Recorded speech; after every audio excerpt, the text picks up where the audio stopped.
Bayangin, ada sekelompok orang yang janjiin kalian hidup damai, penuh cinta, dan bebas dari aturan dunia yang ribet. Janji itu terdengar keren banget. Itulah yang ditawarkan oleh sebuah sekte yang sangat terkenal, bernama Children of God. Tapi, janji indah itu hanyalah ilusi. Di balik pintu tertutup, sekte ini menyimpan rahasia-rahasia gelap yang bakal bikin kalian geleng-geleng kepala. Mulai dari seks bebas yang aneh, penculikan anak, sampai cuci otak yang mengerikan. Hari ini, kita bakal bongkar semua kebenaran di balik sekte Children of God. Siap-siap, karena ini bakal jadi sejarah yang gila. Untuk memahami Children of God, kita harus kembali ke akar masalahnya. Era Summer of Love di tahun 1967 dan gejolak sosial akhir 60-an. Gerakan hippie menyebar, anak-anak muda memberontak terhadap nilai-nilai tradisional dan perang Vietnam. Mereka mencari pencerahan spiritual di luar gereja-gereja konvensional. Inilah lahan subur bagi munculnya pemimpin spiritual yang tidak biasa. Di tengah kekacauan ini, muncullah David Burke. Lahir pada tahun 1919, Burke bukan sekadar pendeta biasa. Dia anak dari pasangan penginjil yang dihormati, dan dia menghabiskan masa mudanya di lingkungan religius.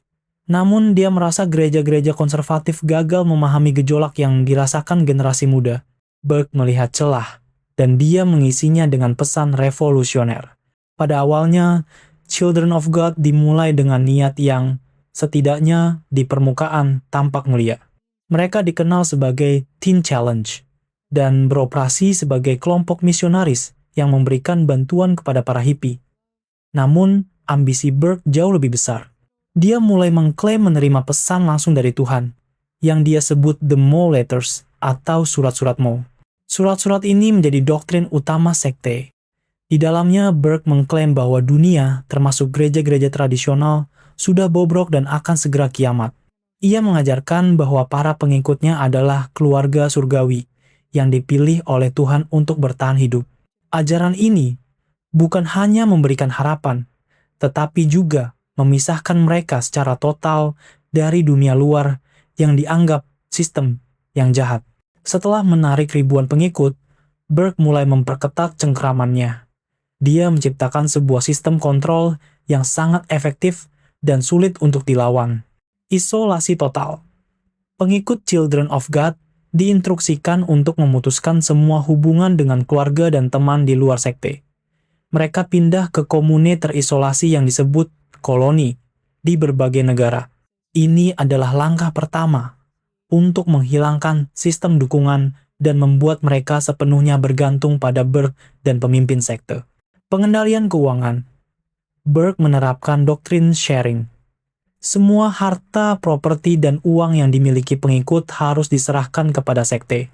Mereka tidak lagi memiliki kepemilikan pribadi. Langkah ini bukan hanya membuat mereka miskin secara materi, tetapi juga menghilangkan kemampuan mereka untuk melarikan diri. Hierarki dan kerja paksa. Sekte ini memiliki hierarki yang ketat dengan David Burke di puncak. Pengikut diwajibkan bekerja keras selama berjam-jam setiap hari untuk mendukung koloni. Anak-anak bahkan dipaksa untuk bekerja, mengabaikan pendidikan formal. Namun, bagian paling mengerikan dari ajaran Burke adalah doktrin seksualnya. Di bawah ajaran love and sharing, seks bebas tidak hanya diperbolehkan, tetapi juga didorong. Flirty fishing. Inilah doktrin yang paling terkenal dan kontroversial. Burke mengajarkan bahwa wanita di sekte, yang dikenal sebagai Mo Girls, harus menggunakan seks sebagai alat untuk menarik pria-pria kaya dan berkuasa ke dalam sekte. Doktrin ini disebut flirty fishing. Para wanita ini diperintahkan untuk melakukan hubungan seksual dengan pria di luar sekte, dengan keyakinan bahwa itu adalah cara mereka untuk menginjili dan menarik dana untuk Children of God. Doktrin ini adalah alat eksploitasi yang brutal, menempatkan para wanita dalam bahaya fisik dan psikologis. Perilaku seksual dengan anak-anak. Seiring berjalannya waktu, doktrin Burke menjadi semakin gelap. Dia mulai mempromosikan hubungan seksual antara orang dewasa dan anak-anak, dengan alasan bahwa seks adalah anugerah Tuhan dan tidak ada yang salah dengan itu. Dia bahkan mengeluarkan pedoman dalam Mo Letters yang secara eksplisit membenarkan tindakan ini.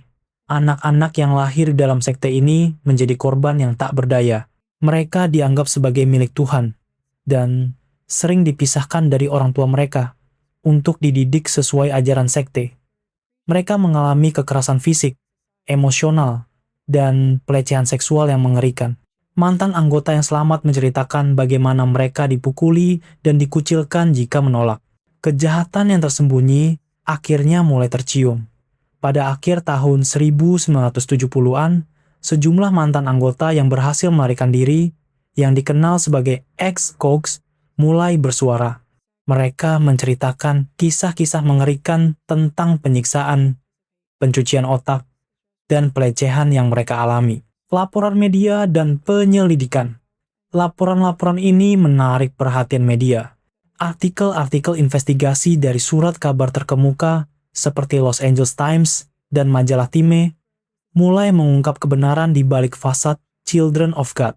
Hal ini memicu penyelidikan polisi di berbagai negara, dari Amerika Serikat, Inggris, hingga negara-negara di Amerika Selatan dan Asia Tenggara. Penggerebekan. Polisi mulai melakukan penggerebekan di koloni-koloni Children of God di seluruh dunia. Anak-anak diselamatkan, dan bukti-bukti pelecehan ditemukan. Meskipun David Berg sendiri berhasil menghindari penangkapan, penggerebekan ini menjadi pukulan telak bagi Children of God. Setelah tekanan dari luar dan laporan media yang terus-menerus, sekte ini mengalami perubahan besar. Kematian sang pemimpin David Berg meninggal pada tahun 1994.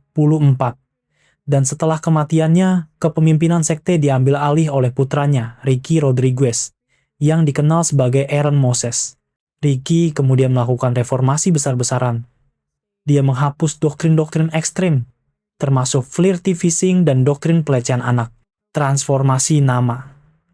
Untuk menjauhkan diri dari citra buruknya, Children of God mengubah nama mereka menjadi The Family International.